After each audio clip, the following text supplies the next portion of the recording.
Frequency meter कराया था।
Ma'am थोड़ी तबीयत खराब है इसलिए। हैं? थोड़ा तबीयत खराब है मैम इसलिए। कौन अमर? क्या हुआ अमर? मैम वो डिलीवरी में दर्द हो रहा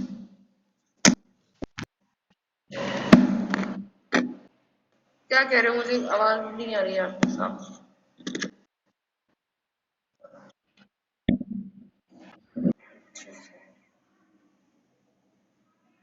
ठीक है, अगर किसी का हेल्थ इशू है भी तो क्लास बस ज्वाइन करते रहिए आप एटलीस्ट।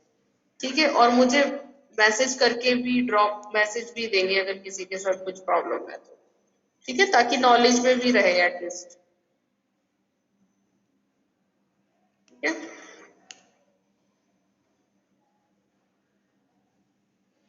चलिए तो आज का हमारा जो टॉपिक है, टॉपिक तो ये वैसे पुराना ही है आज का, तो क्या हम पहले क्लास में डिस्कस कर चुके हैं इस चीज को। लास्ट क्लास में हमने पढ़ा था फ्रीक्वेंसी मीटर। ठीक है ना? फ्रीक्वेंसी मीटर किस लिए यूज होता है? फ्रीक्वेंसी मीटर क्या मेजर करेंगे इसमें हम? Frequency ma'am. इसमें हम फ्रीक्वेंसी को ही मेजर करेंगे। ठीक है ना? फ्रीक्वेंसी सब जानते हैं, सब जानते हैं ना फ्रीक्वेंसी। एसी में फ्रीक्वेंसी कितनी होती है?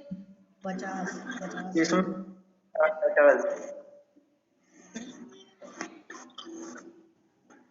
एसी की फ्रीक्वेंसी कितनी होती है? 50 हर्ट्ज। 50 हर्ट्ज। और डीसी में फ्रीक्वेंसी 0 होती है। ठीक है, अब 50 हमारा, हर्ट्ज। हाँ 50 हर्ट्ज होती है। ठीक है, अब ये जो हमारा जो फ्रीक्वेंसी मीटर है ये क्या करता है? फ्रीक्वेंसी को ही मेजर करता है। एसी में तो फ्रीक्वेंसी 50 हर्ट्ज होती है, लेकिन कभी कभी हम फ्रीक्वेंसी को चेक करना चाहते हैं कि वो 50 हर्ट्ज ही है या फिर थोड़ा बहुत कम ज्यादा हो रही है, तो उसके लिए हम फ्रीक्वेंसी मीटर का इस्तेमाल करते हैं। और कई कई भी फ्रीक्वेंसी को हम चेंज भी करते हैं, जो हमारे इलेक्ट्रॉनिक सर्किट्स वगैरह होते हैं। इंडिया में तो फ्रीक्वेंसी 50 हर्ट्ज होती है, लेकिन बाहर के देशों में फ्रीक्वेंसी 60 हर्ट्ज भी होती है। अब जो है बात ये है कि ये जो फ्रीक्वेंसी मीटर है ये किस प्रिंसिपल पे काम करता है? ठीक है, किस प्रिंसिपल पे काम करता है वो चीज आती है। इसका वर्किंग प्रिंसिपल क्या है? तो इसका वर्किंग प्रिंसिपल अगर आपसे कोई पूछता है तो इसका जो वर्किंग प्रिंसिपल है इलेक्ट्रिकल रेजोनेंस। ठीक है, क्या है वर्किंग प्रिंसिपल इसका? Electrical resonance. ठीक है, रेजोनेंस क्या होती है? रेजोनेंस कंडीशन अगर आपने शायद पढ़ा हो, एक्सएल जो कि इंडक्टिव रिएक्टेंस होती है इज इक्वल टू एक्ससी।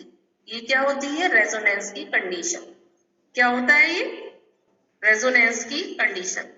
तो ये फ्रीक्वेंसी मीटर इसी प्रिंसिपल पे वर्क करता है, रेजोनेंस पे। क्या करता है कि अगर जैसे मान लो अगर आपकी फ्रीक्वेंसी बढ़ जाती है तो जो एक्सी है, कैपेसिटिव रिएक्टेंस, ये डाउन जाएगी, ठीक है, बोलिए, एक्सी कैपेसिटिव रिएक्टेंस डाउन जाएगी, क्यों? है 1/2π है, ठीक है। तो मैं ये कह रही हूँ अगर मान लो हमारी फ्रीक्वेंसी बढ़ जाती है तो उस केस में जो एक्सी है, एक्सी की वैल्यू जो है वो कम हो जाएगी, ठीक है। तो हमारा ये जो मीटर है ये इसी प्रिंसिपल पे काम करता है कि अगर एक्सी कम हो जाता है तो क्या करता है, अगर एक्सी मान लो अगर आपका एक्सी कम हो गया तो वो एक्सी को एक्सएल के बराबर करने की कोशिश करेगा, इज इट, क्योंकि रेजोनेंस पे लाना है हमें उसे, हमारी इसी प्रिंसिपल पे काम कर रहा है, बोलो, एक्सएल को एक्सी के बराबर करने की कोशिश करेगा ये, बोलिए, ठीक है, ध्यान से समझिए इसको। तो ये क्या करेगा, एक्सएल को एक्सी के बराबर लाने की कोशिश करेगा, ठीक है।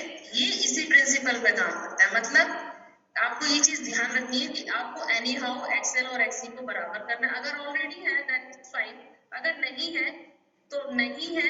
कब नहीं होंगे, जब हमारी फ्रीक्वेंसी चेंज होगी, नॉर्मल फ्रीक्वेंसी से कम या ज्यादा होगी। नॉर्मल फ्रीक्वेंसी जब 50 हर्ट्ज है उस टाइम पे एक्सएल एक्सी के बराबर रहेगा, ठीक है, तब हमारा कोई भी चेंज नहीं होगा, वो नॉर्मल फ्रीक्वेंसी पे मीटर जो है वो दिखा देगा। अब देखिए इसका वर्किंग प्रिंसिपल तो सबको क्लियर हो गया होगा कि ये रेजोनेंस कंडीशन पे काम करता है, और रेजोनेंस की कंडीशन क्या है कि एक्सएल एक्सी के बराबर होता है, ठीक है। अब हम इसकी कंस्ट्रक्शन पे आ जाओ,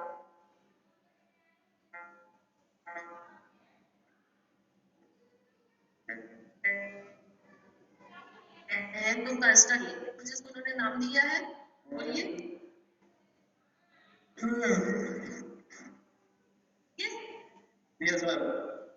ये लैमिनेटेड कोर है। लैमिनेटेड कोर के ऊपर हमने एक कॉइल लपेटी है, ये कॉइल लपेटी हुई है, इस कॉइल को हम फिक्स कॉइल कहते हैं, इस कॉइल को हम क्या कहते हैं, फिक्स कॉइल। फिक्स कॉइल जो कि हिल नहीं सकती है, और इसका काम क्या है, यहाँ पर ये मैग्नेटाइजिंग कॉइल है, तो अपने चारों तरफ ये क्या करेगी, एक मैग्नेटिक फ्लक्स प्रोड्यूस करेगी जिसे हम फाई कहेंगे, क्या करेगी, एक मैग्नेटिक फ्लक्स प्रोड्यूस करेगी जिसे हम फाई कहेंगे। अब ये मैग्नेटिक फ्लक्स कब प्रोड्यूस होगा, जब इस कॉइल में से करंट पास होगा, से करंट पास करेंगे, यस, ठीक है, यहाँ तक क्लियर है सबको, बोलो बोलो, यहाँ तक क्लियर है कि सिंपल एक लैमिनेटेड कोर है, तो कोर के ऊपर आपने एक कॉइल लपेट रखी है, ये जो साइड वाली कॉइल है इसकी बात कर रहे हैं, इस कॉइल को हम मैग्नेटाइजिंग कॉइल कह रहे हैं, और ये अपने चारों तरफ एक मैग्नेटिक फ्लक्स सेटअप करती है फाई, जब इसमें से करंट फ्लो करता है, ठीक है, ये तो इस कॉइल की बात। दूसरी कॉइल एक और है हमारे पास, हियर यू कैन सी दूसरी कॉइल, इस कॉइल का नाम क्या है, मूविंग कॉइल। जैसे कि हर बार होता है, अभी तक आपने जितने भी इंस्ट्रूमेंट्स पढ़े हैं, अगर आप ध्यान देंगे तो सब में कोर होती है, फिर फिक्स कॉइल होती है, फिर मूविंग कॉइल होती है, फिक्स कॉइल और मूविंग कॉइल दोनों होती है, ठीक है। तो अब यहाँ पर ये हमारी जो है ये कौन सी कॉइल है, मूविंग कॉइल। कौन सी कॉइल है ये, मूविंग कॉइल, जो आपको पेंसिल के जैसी दिखाई दे रही है, तो ये क्या है यहाँ पर, मूविंग कॉइल। इस मूविंग कॉइल का काम क्या है कि ये मूविंग कॉइल जो है वो मूव कर सकती है, एडजस्ट करेगी, फिक्स कॉइल तो हिलेगी नहीं, तो फिक्स है, मूविंग कॉइल है, ये कॉइल जो है वो एडजस्ट करती है। क्या एडजस्ट करती है, इसमें जब नॉर्मल फ्रीक्वेंसी होती है, नॉर्मल फ्रीक्वेंसी के टाइम पे एक्सएल एक्सी के बराबर है, तब ये सीधी खड़ी रहती है, और पॉइंटर जो है इससे अटैच्ड है, वो नॉर्मल फ्रीक्वेंसी ही शो करता है।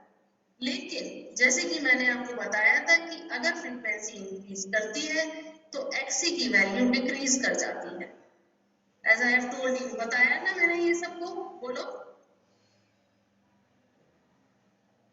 सब क्लास में ही है? Yes ma'am. Yes ma'am. मैं ज्यादा इसलिए नहीं होना चाहती हूँ कि कुछ स्टूडेंट्स की तबीयत भी चलो ठीक नहीं है, क्लास अटेंड कर रहे हैं, अच्छी बात है, करना भी चाहिए, लेकिन जो बच्चे कर सकते हैं ढंग से तो प्लीज ढंग से करें, उन्हीं का बेनिफिट है इसमें, ठीक है? मैं खुद ज्यादा स्ट्रिक्टनेस में सबको एक एक को जाके चेक करूँ, मैं भी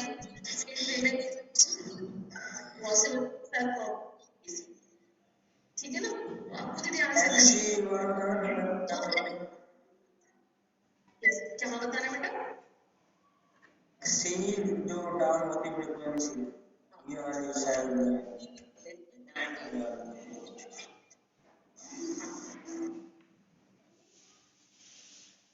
देखो क्या होता है, हमारा जब ये पेंसिल जैसी मूविंग कॉइल है, ये सीधी रखी हुई है तो ये नॉर्मल फ्रीक्वेंसी पे रहती है, ठीक है? नॉर्मल फ्रीक्वेंसी, और नॉर्मल फ्रीक्वेंसी कब होती है कि एक्सएल एक्सी के बराबर है, तब हमारी नॉर्मल फ्रीक्वेंसी होती है। मैंने कहा कि फ्रीक्वेंसी सपोज बढ़ जाती है, बढ़ या घट सकती है, उसी को हम चेक कर रहे हैं कि फ्रीक्वेंसी बढ़ गई है, हाई फ्रीक्वेंसी है, लो फ्रीक्वेंसी है, 50 हर्ट्ज से 50 हर्ट्ज जो कि नॉर्मल फ्रीक्वेंसी है उससे कम हो रही है कि ज्यादा हो रही है। तो फ्रीक्वेंसी मान लो बढ़ गई है तो उसका एक्सी पे क्या इफेक्ट पड़ता है, वो फॉर्मूले से निकालते हैं। एक्सी का फॉर्मूला होता है 1/2/fc। तो फ्रीक्वेंसी डाउनवर्ड है, मतलब एक्सी और फ्रीक्वेंसी के बीच में जो रिलेशन है वो इनवर्सली प्रोपोर्शनल का है। XC is equal to 1/2πfc है, एफ नीचे है, जब फ्रीक्वेंसी बढ़ेगी तो कैपेसिटेंस एक्सी जो है वो डाउन जाएगा, ठीक है? ठीक है विकास? Yes ma'am. ठीक, तो एक्सी जो है वो डाउन जाएगा। तो अब आपको पता चल गया कि एक्सी पे क्या इफेक्ट आएगा। अब जब एक्सी डाउन जाएगा, एक्सी जो है वो मेरा डाउन जाएगा, तो लेकिन मुझे तो ये रेजोनेंस कंडीशन पे लाना है। रेजोनेंस कंडीशन क्या है कि एक्सएल जो है वो एक्सी के बराबर है। रेजोनेंस कंडीशन क्या है कि एक्सएल एक्सी के बराबर है, एक्सएल को एक्सी के बराबर लाना है। तो उस केस में वो क्या कर सकता है, फिक्स कॉइल तो कुछ नहीं कर सकती, मूविंग कॉइल जो है वो थोड़ा सा टर्न होती है, ठीक है? एक साइड में, किसी भी साइड में हो सकती है, तो डिपेंड करता है। मान लो इधर की तरफ टर्न हो गई है, ठीक है, इस साइड में टर्न हो, तो जब वो घूमेगी घूमेगी तो इससे ये पॉइंटर अटैच्ड है, ये पॉइंटर भी हिलेगा और ये पॉइंटर जो है वो इस तरफ चला जाएगा हाई फ्रीक्वेंसी की साइड में। मैंने यही कहा था ना, फ्रीक्वेंसी अगर बढ़ रही होगी तो एक्सी डाउन जा रहा होगा, और जब एक्सी डाउन जा रहा होगा तो उसको एक्सएल के बराबर करने के लिए, बैलेंस में लाने के लिए मूविंग कॉइल टर्न करेगी। जब मूविंग कॉइल टर्न करेगी तो ये पॉइंटर भी घूम जाएगा, रिफ्लेक्ट हो जाएगा हाई फ्रीक्वेंसी की तरफ। आया सब कोई समझ में? बोलिए। Yes ma'am. ठीक है, तो मुझे बताएंगे एक चीज, मान लो मैंने तो कहा फ्रीक्वेंसी जो है वो बढ़ रही है, अब अगर फ्रीक्वेंसी घट रही है तो एक्सी पे क्या फर्क पड़ेगा?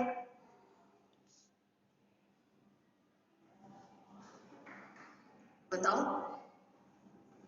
मैम इंक्रीज करेगी वो। एक्सी इंक्रीज कर जाएगा तो एक्सी को हम कम करने की कोशिश करेंगे, तो इसकी तरफ मूविंग कॉइल की इस तरफ तो कॉइल है, कैपेसिटर लगा हुआ है, तो ये क्या करेगा, एक्सएल की तरफ जाएगा क्योंकि एक्सी ऑलरेडी ज्यादा है, तो ये इधर की तरफ टर्न करेगा। जब ये इधर की तरफ घूमेगा तो पॉइंटर जो है वो ऑपोजिट साइड में रिफ्लेक्ट हो जाएगा, और घूमेगा क्यों, कॉइल घूमेगी क्यों, रीजन क्या है घूमने का मूविंग कॉइल का, कि वो एक्सएल को एक्सी के बराबर करना चाहती है, और एक्सएल को करना क्यों है क्योंकि वो रेजोनेंस कंडीशन पे हमारा फ्रीक्वेंसी मीटर वर्क कर रहा है। सबको क्लियर हुआ ये चीज? बोलो। Yes ma'am. अब इसको जरा आप पढ़ेंगे मेरे साथ, ठीक है ना? अब अगर आपको समझ में आ गया है तो अब आप जो मैंने आपको बताया है वही सब यहाँ नोट्स में लिख पाओगे। इसको जूम करके थोड़ा सा पढ़ते हैं।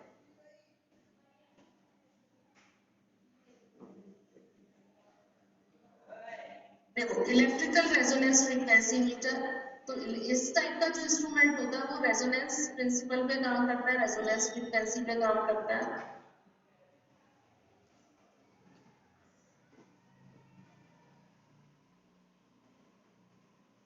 ठीक है, रेजोनेंस फ्रीक्वेंसी पे काम करता है। और रेजोनेंस कंडीशन क्या होती है कि एक्सएल एक्ससी के बराबर होता है। एक्सएल की वैल्यू जो रहती है वो क्या होती है 2 पाई एफ एल। एक्सएल की वैल्यू क्या होती है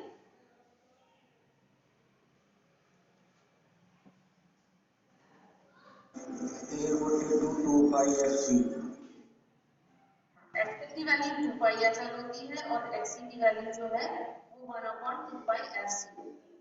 ठीक है, तो जब ये बराबर होते हैं तो रेजोनेंस कंडीशन अकल होती है। फिर उसके बाद उसका डायग्राम आता है। डायग्राम में मैंने आपको समझा दिया कि पहले आप कोर बनाएंगे, कोर के ऊपर मैग्नेटाइजिंग कॉइल बनाएंगे और उस मैग्नेटाइजिंग कॉइल के ऊपर जो है आप ये फिक्स कॉइल बनाएंगे, फिर मूविंग कॉइल बनाएंगे और फिक्स कॉइल को सप्लाई से कनेक्ट करेंगे, सप्लाई के अक्रॉस। जब सप्लाई करंट इसमें से फ्लो करेगा तो मैग्नेटिक फ्लक्स सेटअप होगा। ठीक है, और फिर यहाँ पर इसी तरीके से मूविंग कॉइल है आपकी, तो मूविंग कॉइल में भी करंट कब आएगा जब यहाँ पर फ्लक्स सेटअप होगा तो एक ईएमएफ यहाँ पे प्रोड्यूस होगा। ठीक है, ईएमएफ जो बनेगा उसकी वजह से एक करंट फ्लो करेगा, वो करंट मूविंग कॉइल में से फ्लो करेगा। उस करंट को हम स्मॉल आई से रिप्रेजेंट करेंगे। ठीक है, तो इस तरीके से आप कंस्ट्रक्शन लिख देंगे। मूविंग कॉइल के एक साइड में कैपेसिटर कनेक्टेड है, एक एंड पे, दूसरे एंड पे क्या कनेक्टेड है मूविंग कॉइल के। मूविंग कॉइल के एक एंड पे कैपेसिटर कनेक्टेड है, दूसरे एंड पे क्या कनेक्टेड है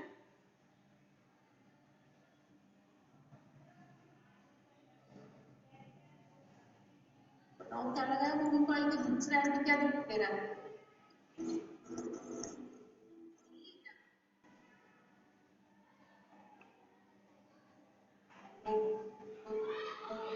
लो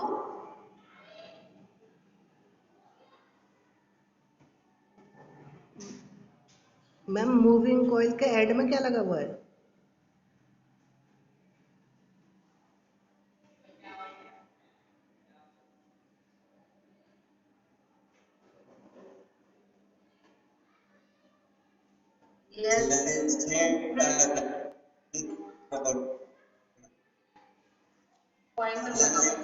लगाया दूसरे एंड से मुझे इस अगर आपको फिक्स कॉइल लगी है फिर एक मूविंग कॉइल लगी है और दूसरी साइड में जो एक कैपेसिटर लगा है पॉइंटर लगा है ये सब लिखा हुआ है। फिर इसका जो समझने वाला है वो है फेजर डायग्राम। फेजर डायग्राम यहाँ पर 3 फेजर डायग्राम दिखाए हैं। फर्स्ट कंडीशन ये वाला जो देख रहे हैं सी पार्ट में जो डायग्राम है जरा ध्यान से देखेंगे सब। इस डायग्राम में क्या है कि एक्सएल एक्सी के बराबर है, नॉर्मल कंडीशन है। तो उस कंडीशन में क्या है कि करंट आई ये आपका फ्लो कर रहा है और जब सप्लाई करंट फ्लो करता है तो मैग्नेटाइजिंग कॉइल में फ्लक्स फाई सेटअप हो गया है और उसके बाद में मूविंग कॉइल के अक्रॉस जो है वो एक ईएमएफ बन जाता है ई, और ई की वजह से एक स्मॉल करंट आई फ्लो करता है। ई और आई जो है उस टाइम पे सेम फेज में जब एक्सएल एक्सी के बराबर है तो वो नॉर्मल फ्रीक्वेंसी शो करता है। ये सेकंड केस है। इसमें क्या है कि करंट आई जो है वो लीड कर रहा है ई को। ठीक है, तो इस केस में क्या है कि एक्सी जो है वो ग्रेटर है, एक्सी बड़ा हो गया है। एक्सी बड़ा कब तक, एक्सी बड़ा कब तक जब हमारी फ्रीक्वेंसी डाउन जा रही है। तो जब फ्रीक्वेंसी डाउन जाएगी तब उस टाइम के लिए ये वाला फेजर डायग्राम है। तो करंट आई फ्लो कर रहा है, ईएमएफ ई सेटअप हो रहा है यहाँ पर इस जगह पे। ठीक है, मूविंग कॉइल के अक्रॉस। फिर ईएमएफ अगर सेटअप हो रहा है तो उसमें कुछ ना कुछ करंट भी फ्लो करेगा और वो करंट आपका लीडिंग है जैसे कि इसमें दिखाया है। ये फेजर डायग्राम तीनों सिर्फ आप बना देना अगर 10 नंबर में आता है तो, वरना सिर्फ आप ये वाला डायग्राम बनाएंगे। 5 नंबर तक आता है तो ये वाला डायग्राम सफिशिएंट है। ठीक है, अगर 9 तो उसके 5 नंबर का आता है, 8 नंबर का आता है, नंबर का आता है तो फिर उसमें आप ये डायग्राम बना देंगे। सिंपल से है, आप कैपिटल आई के साथ प्लस 5 और फिर उसके बाद मूविंग कॉइल जो है वहां पर हमारा एक ईएमएफ बन रहा है उसमें स्मॉल आई फ्लो कर रही है। तो इसमें एक्सएल एक्सी के बराबर है। इसमें जो है एक्सी ग्रेटर है एक्सएल से, जब एक्सी ग्रेटर है तो फिर आई जो है वो लीडिंग है और यहाँ पर जो है आई पीछे की तरफ चल रहा है। ठीक है, उसके बाद इसमें ये जो लास्ट में जो 2 पॉइंट लिखे हैं ना, जो मैंने आपको समझाए थे, ये मेरे फोन में मेरे टर्न नहीं हो रहा है। तो जो फर्स्ट पॉइंट है उसमें ये कह रहा है कि सप्लाई फ्रीक्वेंसी अगर आपकी बढ़ती है, ठीक है, अगर सप्लाई फ्रीक्वेंसी अगर आपकी बढ़ती है तो फिर क्या होता है कि कैपेसिटिव रिएक्टेंस डाउन जाती है, मैंने आपको बता दिया था। तो उस केस में क्या होता है कि जो मूविंग कॉइल जो है moves away from the magnetising coil, मैंने आपको बताया था कि ऐसे अपोजिट साइड में मूव कर जाती है, अवे दूर भागती है, ठीक है, कोर से। तो फिर क्या कहते हैं, और कब तक भागती है, जब आपकी इंडक्टिव रिएक्टेंस यानी कि एक्सएल एक्सी के बराबर होगा, ये मैंने आपको बता दिया था, ठीक है ना। वो जो है मूविंग कॉइल जो है मूव करती है, टर्न करती है, ठीक है, और वो इस तरीके से टर्न करती है कि एक्सएल को एक्सी के बराबर करती है। सेम जो है सेकंड केस है, बस उसमें उल्टा हो जाता है कि सप्लाई फ्रीक्वेंसी डाउन जाती है, एक्सी बढ़ता है, एक्सी बढ़ता है तो वो एक्सी को कम करने की कोशिश करेगा जिससे कि एक्सएल एक्सी के बराबर हो जाए। और एक्सी को कम करने के लिए वो क्या करेगा कि मूविंग कॉइल जो है वो डिफ्लेक्ट हो, एक तरफ को टर्न होगी, किधर की तरफ टर्न होगी है, moving coil towards the magnetising coil, आपको मैग्नेटाइजिंग कॉइल की तरफ जाएगी जिससे कि एक्सएल एक्सी के बराबर हो जाए, ठीक है। ये पीडीएफ मैंने भेज दी थी ग्रुप में, इसको पढ़ लेना, अब आपको समझ में आ गया होगा। 2 बार मैंने आपको ये रिपीट कर, ठीक है, इसको पढ़ जरूर लीजिएगा आप। अब किसी को कुछ पूछना है इसमें? कल का टेस्ट याद है ना सबको? मीटर मीटर आप पहले कर चुके हैं, ठीक है। कोई भी टॉपिक आप मुझे लिख के दिखाइए, जो दोनों लिख सकते हैं वो दोनों का। जो जिन लोगों ने पहले एनर्जी मीटर का दे दिया था वो वॉट मीटर प्रिपेयर करेंगे, वो वॉट मीटर करेंगे। जिन्होंने पहले एनर्जी मीटर का नहीं दिया था वो दोनों टॉपिक करेंगे, ठीक है। बोलिए स्टूडेंट्स।